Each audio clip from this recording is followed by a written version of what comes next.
Perfil de comprador de sedã médio é quase sempre o mesmo. O cara quer espaço na cabine e no porta-malas para levar a sua família com conforto, quer itens de conveniência, mas quer principalmente câmbio CVT ou automático, que é para não passar raiva, principalmente no trânsito urbano. São poucas as marcas que oferecem câmbios manuais no seu line-up e a Honda é uma das poucas que oferecem. A versão básica Sport tem câmbio manual e é a mais barata da linha. Mas a gente trouxe esse cara aqui representando a versão Sport com câmbio CVT. Isso porque a Honda não tinha versão Sport com câmbio CVT disponível na frota de imprensa. Essa aqui é a versão EX. E por que a gente quer falar da versão Sport? Porque tendo o câmbio CVT, ela é a mais barata da linha, a mais acessível. E pode ser opção para quem não está a fim de gastar muito num sedã médio. Que é a versão Touring, que vem equipada com motor 1.5 turbo, mas traz exatamente o mesmo câmbio CVT de toda a linha. A gente resolveu colocar esses dois caras frente a frente para poder falar para vocês, independente do dinheiro que você tenha para gastar, qual deles pode ter o melhor custo-benefício. É bom a gente relembrar vocês que essa aqui é a versão EX com câmbio CVT, mas a gente está considerando para esse teste a versão Sport com câmbio CVT. E as diferenças também são bastante pequenas. A gente começa com um conjunto óptico dianteiro, que tanto aqui quanto na versão Sport tem faróis elipsoidais e DRL. Aqui na versão EX, apesar de ter essa grade cromada, que é uma coisa que acontece em todo o restante da linha, na versão Sport ela é pintada em preto brilhante. Na lateral, o que a gente vê aqui são capas de retrovisores pintados na cor do veículo, mas na versão Sport, esses retrovisores aqui são preto brilhante também, assim como a grade dianteira. O restante do carro é praticamente igual, inclusive as rodas, que tem exatamente o mesmo desenho para toda a linha. Aqui na traseira a gente não vai ter problema. A versão Sport com câmbio CVT e todas as outras versões que vêm equipadas com motor 2.0 16 válvulas são exatamente iguais. Faróis em LED, emblema Civic e nada mais. As diferenças entre a versão EX e Touring não são tão pequenas quanto você pode parecer. Aqui na frente você tem faróis Full LED na versão Touring, e aqui nos para-choques e até no pedaço da grade, você tem os sensores de aproximação. Na lateral, as rodas são exatamente iguais, mas as maçanetas na versão Touring não são da cor do veículo, elas são cromadas. Aqui em cima a gente tem o teto solar e atrás também a gente encontra três pequenas diferenças. A primeira delas é o badge, que fala sobre a versão turbo, o fato do motor ser 1.5 turbo, os sensores de aproximação traseiros também, e aqui atrás, apesar de ser difícil de ver, aqui embaixo, a ponteira de escapamento é dupla de verdade. Uma das coisas mais legais na linha Civic é que desde a versão mais básica, a Sport, até com câmbio manual, mesmo a gente considerando que tem câmbio CVT, desde ela até a versão Touring, a lista de itens de equipamentos de segurança é exatamente igual. Ou seja, mesmo a pessoa que vai comprar o Civic mais básico, ela vai levar um pacote de itens de segurança muito completo.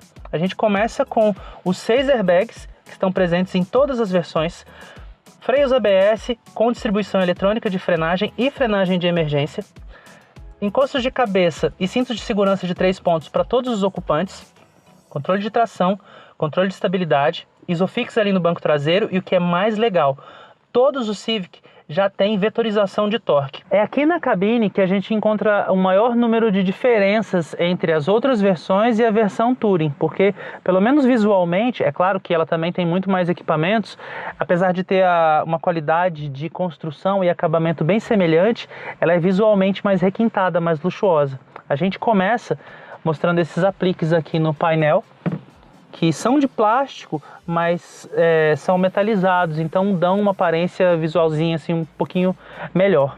O volante da versão Touring também é bem mais completo, é multifuncional como nos outros, mas ele tem mais comandos. À esquerda a gente encontra o botãozinho de ativação e desativação do controle de tração, e aqui na frente a gente tem um botãozinho também que ativa os sensores dianteiros e traseiros.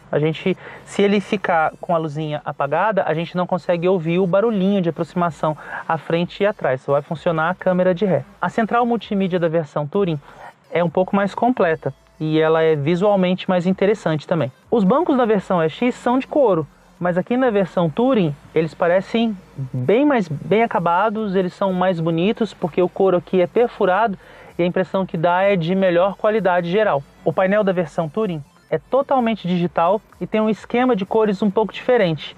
Tanto é que na versão EX a gente vê o marcador de combustível, que também é só de luzinhas, na cor vermelha, mas aqui ele está na cor azul. A gente já falou na apresentação externa do carro sobre o teto solar, mas é realmente bem bacana a gente rodar com o tampão do teto solar aberto, porque aumenta muito a iluminação da cabine.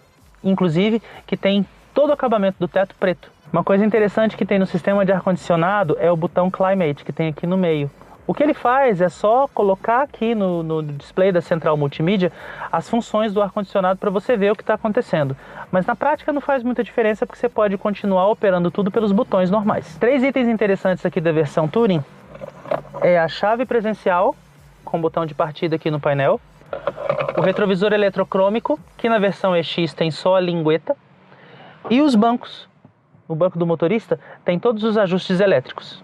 Para terminar, o sistema de som do Touring é melhor e tem mais alto-falantes. Inclusive a gente vê um alto-falante extra aqui na coluna dianteira. E essa versão tem Lane Watch, que é a câmera que fica posicionada embaixo do retrovisor direito e funciona quando a gente dá seta para a direita, para a gente conseguir visualizar melhor a faixa do lado. Falar sobre o Civic Sport CVT e sobre o Civic Touring é literalmente uma questão de custo-benefício, especialmente porque grande parte do que você tem em termos de dirigibilidade, você tem nos dois carros praticamente a mesma coisa. Por quê? Porque não tem diferença de acerto de direção, suspensão, talvez alguma diferença no acerto do câmbio para ele poder suportar melhor o maior torque, né, e a maior força geral do motor 1.5 turbo. Mas aqui a gente está andando outra vez na versão EX com câmbio CVT, que é exatamente igual mecanicamente à versão Sport, então não tem diferença nenhuma. O que a gente for falar aqui você pode considerar amplamente para a versão Sport também. E o que o Civic tem de melhor? Eu estava até conversando com o Rodrigo, que é repórter daqui do Racionalto também, editor de todos os vídeos que vocês assistem, Gearhead, do mesmo jeito que eu, que está sentado ali atrás, sobre o que o Civic tem de mais bacana, que é esse feeling mesmo. Ele tem uma das direções mais diretas, se não a mais direta, dentre todos os sedãs médios disponibilizados aqui no Brasil. A diferença para a versão SI, para vocês terem uma ideia, a gente está falando aqui de um sedã em relação à versão esportiva, coupé, né? A diferença aqui na direção é muito sutil, ela é tão direta que para a gente poder fazer tipo um volta a volta, para fazer uma volta completa para a direita, a gente dá uma volta no volante só, na versão SI, e aqui é uma volta e um pouquinho. Então é claro que lá ela é bem mais direta, mas aqui ela também é bastante direta.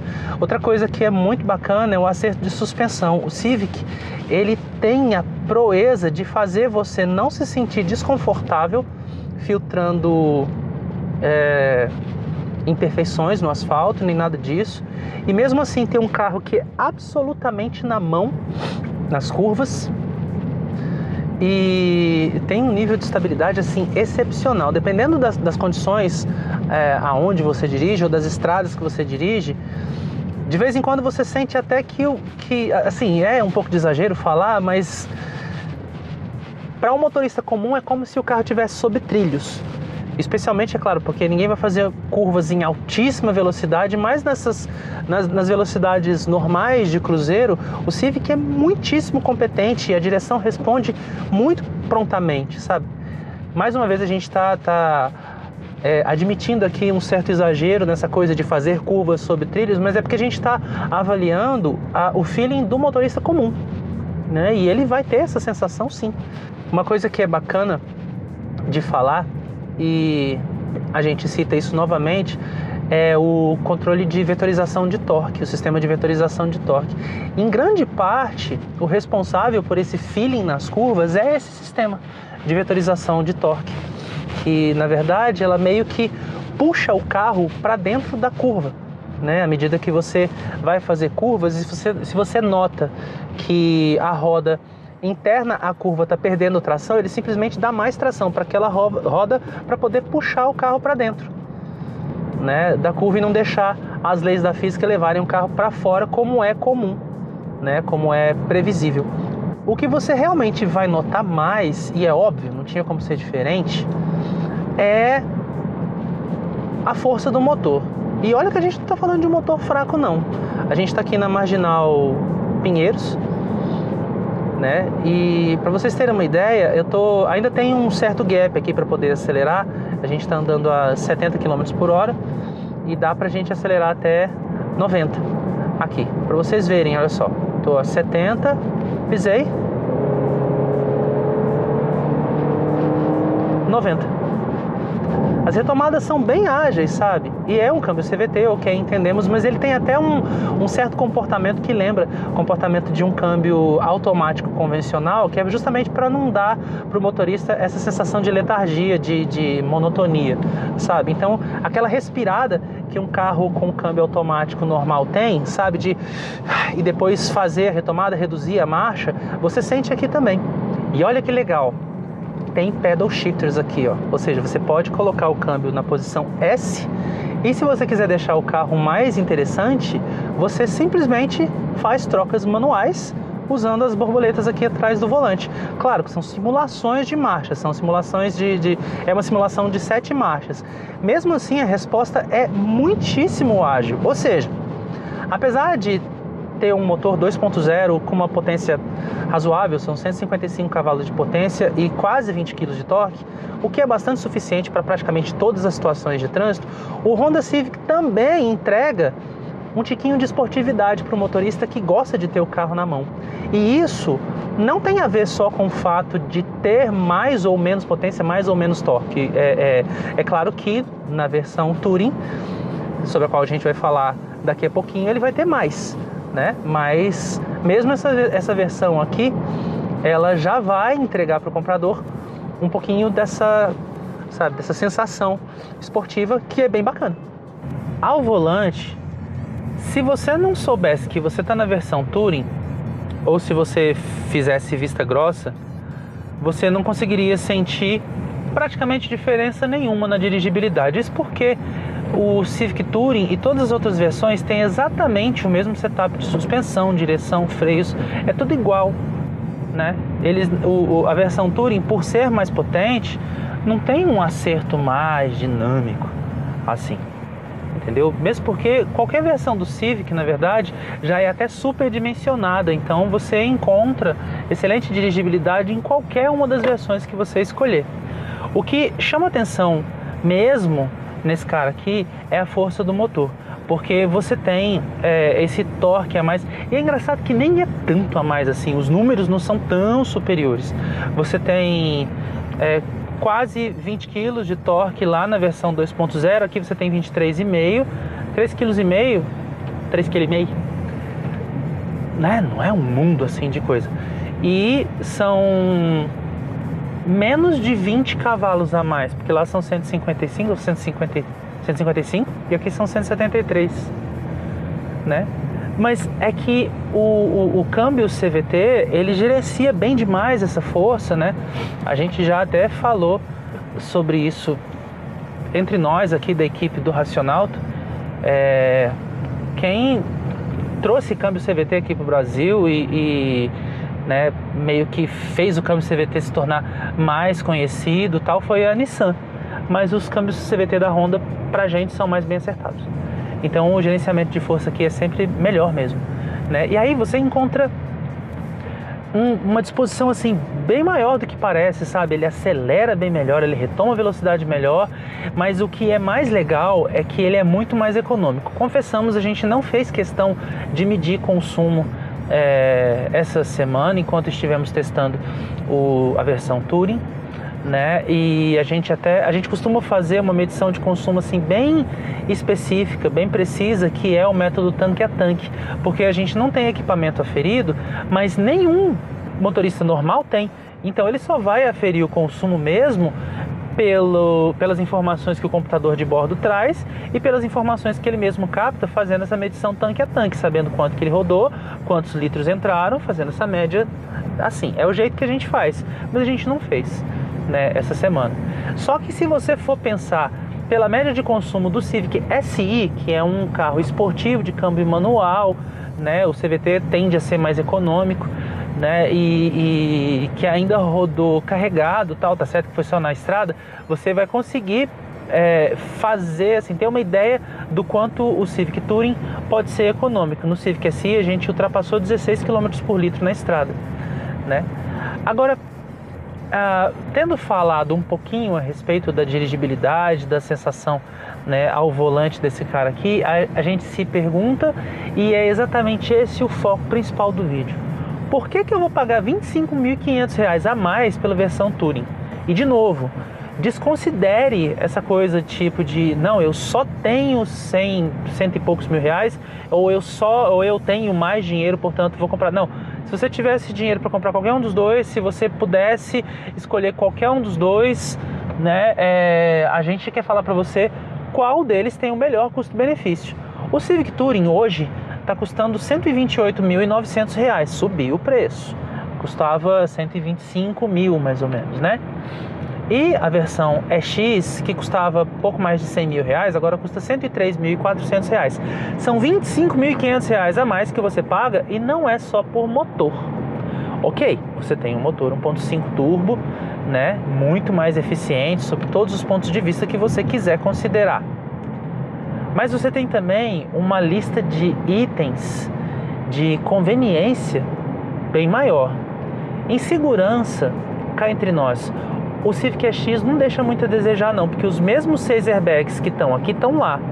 O mesmo controle de vetorização de torque que tem aqui tem lá, né? Freios a disco tem aqui, tem lá também, ABS com ABD, tem tudo igual, né? Controle de tração, controle de estabilidade, ISOFIX, sabe? Encosto de cabeça para todo mundo, cinto de segurança de 3 pontos para todo mundo, tá tudo lá. Ou seja, o Civic EX, em termos de segurança, ele vem bem servido, né? Mas aqui, foi como a gente falou um pouco mais cedo, são muitos equipamentos de conveniência a mais. Vamos citar só alguns aqui de novo, só para a gente pontuar, não é para a gente ficar chovendo no molhado. Você tem uma central multimídia melhor, você tem sensores dianteiros e traseiros de aproximação, você tem o Lane Watch, que é aquela câmera ali do lado, você tem teto solar, né? Você tem um sistema aqui que, apesar de parecer meio inútil, né, mostra as informações do ar-condicionado aqui na central multimídia, um volante multifuncional mais completo, retrovisor eletrocrômico, bancos melhores, né, com controles elétricos para o motorista, blá, blá, blá, blá, blá. Ou seja, você tem uma pancada de coisas. Põe isso tudo no papel, faz uma sominha. A gente não fez essa sominha. A gente deveria ter feito essa sominha. A gente deveria ter feito essa sominha para vocês. Mas acontece que a gente não fez por um motivo bem simples. Cada um sabe o que lhe é mais valioso. Então, você, por exemplo, pode ser o cara que preza muito a coisa da tecnologia. Se você preza muita coisa da tecnologia aplicada à segurança, o Cruze, por exemplo, pode ser uma melhor opção para você. Por quê que ele pode ser uma melhor opção para você? Só porque ele tem, por exemplo, aqueles controlinhos que mantêm o carro na faixa, que dão um alerta quando você está se aproximando do carro da frente, entendeu? Isso tudo conta, né? E o Civic Touring não tem nada disso, né? Se você é o cara que preza dirigibilidade, então você vai querer esse cara aqui, entendeu? Porque em qualquer versão ele vai ter uma dirigibilidade bem bacana. Desempenho, o Civic Touring ele acaba sendo melhor do que todos os outros downsized do mercado, porque ele tem um motor um pouco mais potente do que os 1.4 turbo que estão por aí, né? Acelera melhor, retoma a velocidade melhor, né? Mas você pode ser o cara que não gosta do câmbio CVT, então você vai partir para um Jetta, você vai partir para um Cruze, que tem câmbios automáticos de 6 marchas, tá vendo? Então cada pessoa sabe o que é mais valioso para si. Cabe a você, a gente já tem a nossa opinião, é claro, né? E a gente tem certeza que muita gente não vai ver esse vídeo até o fim e vão cair matando na gente, como já fizeram com outro vídeo que nós publicamos a respeito do Touring. Mas a gente vai chegar no ponto. Você é a melhor pessoa para poder dizer se esses R$ 25.500 a mais que você paga pela versão Touring vão ser valiosos o suficiente, assim, tipo, vão valer a pena. A gente acha, a nossa opinião assim, muito sincerinha para vocês mesmo, assim, de coração, é que não compensa levar a versão EX. Por quê? Ele vem bem equipado em termos de segurança e tal. Mas por R$103.000 você tem outros sedãs médios no mercado que tem esses itens de conveniência todos, sabe? Que todo mundo gosta num sedã médio. E o Civic EX, ele é um carro seguro, bacana sobre esse ponto de vista, entendeu? Mas ele não traz lá tantas coisas de conveniência assim. Se é para você levar a conveniência e mais o desempenho, você não vai pagar tanto a mais assim pelo Civic Touring. Já falamos sobre isso em outro vídeo, porque tá certo que ele custa 128 mil, mas o Cruze hoje também custa mais de 120 mil, o Corolla também custa mais de 120 mil, né? O Jetta custa quase o mesmo tanto que um Civic Touring. Então, os principais concorrentes estão ali no mesmo patamar de preço. A gente acha realmente que para você comprar um sedã, se você tiver dinheiro para escolher qualquer versão, a versão Touring realmente tem melhor custo-benefício. Em tempo, é interessante e a gente precisa realmente pontuar aqui, estamos falando o tempo todo sobre a versão EX, porque foi a versão que a Honda disponibilizou para a gente. A versão Sport com câmbio CVT, mais uma vez, não estava disponível na frota de imprensa, mas nós realmente consideramos essas duas versões extremas, a Sport CVT e a Touring CVT, porque ela só vem com câmbio CVT. Só que aqui no nosso veredito a gente realmente falou que não compensa levar a EX, porque a Touring acaba tendo melhor custo-benefício. O que é interessante pontuar então? Se não vale a pena levar a EX, quanto mais a Sport. Se você está querendo levar uma versão Sport, a única coisa que a gente pode dizer que vai tornar a versão Sport interessante é o câmbio manual de 6 marchas. Se você não tiver grana para levar a versão SI e você quiser toda a dirigibilidade, essa segurança toda que o carro tem, esse feeling, né, de suspensão bem assentadinha e tudo mais, se você gostar do feeling de um câmbio manual, né, somado a essa dirigibilidade bem acuradinha, bem boa do Honda Civic, legal, leva a versão Sport, mas a Sport CVT, tipo, não compensa. Então, pontuando e terminando esse vídeo, tem dinheiro para comprar qualquer versão do Civic? É essa aqui, é a Touring.